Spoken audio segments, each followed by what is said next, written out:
Ooty is always our favourite destination. ഊട്ടിയിലേക്ക് പോകുമ്പോൾ ഞാൻ എപ്പോഴും കൊത്തഗിരി വഴിയാണ് പോകാറ്.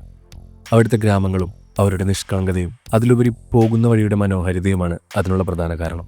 ഗ്രാമങ്ങളെല്ലാം തന്നെ കാർഷിക ഉൽപ്പന്നങ്ങളാൽ സമ്പുഷ്ടമാണ്. Cabbage, cauliflower, carrot, potato, beetroot അങ്ങനെ പലതരം കാർഷിക ഉൽപ്പന്നങ്ങൾ ഇവിടെ കൃഷി ചെയ്യുന്നുണ്ട്.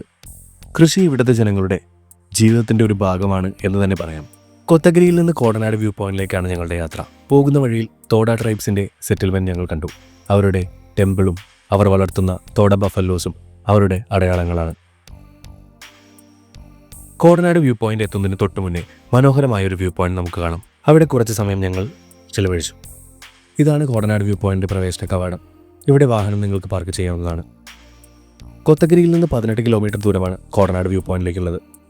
കൊത്തഗിരിയിൽ നിന്നും തമിഴ്നാട് സ്റ്റേറ്റ് ബസ്സുകളും ഇവിടേക്ക് സർവീസ് നടത്തുന്നുണ്ട്. ഏത് സീസണിലും ഇവിടെ നിങ്ങൾക്ക് വരാവുന്നതാണ്. മഴക്കാലത്ത് നല്ല ക്ലൗഡ് ബെഡ്സ് ദൃശ്യമാകുന്ന മേഖലയാണിത്. ഇത്രയും മനോഹരമായ ഒരു വ്യൂ പോയിന്റ് എൻ്റെ അഭിപ്രായത്തിൽ ഊട്ടിയിൽ വേറെ ഉണ്ടാകില്ല. ഈ വാച്ച് ടവറിൽ നിന്ന് നമുക്ക് കാണാൻ കഴിയുന്ന കാഴ്ചകൾ സ്വർഗ്ഗതുല്യമാണ്. ഈ ഒരു ഭാഗം കണ്ടപ്പോൾ എനിക്ക് ഇന്ത്യയുടെ മാപ്പിലെ സൗത്ത് ഇന്ത്യയുടെ ഒരു പോർഷൻ ആ ഒരു രൂപം പോലെ എനിക്ക് തോന്നി.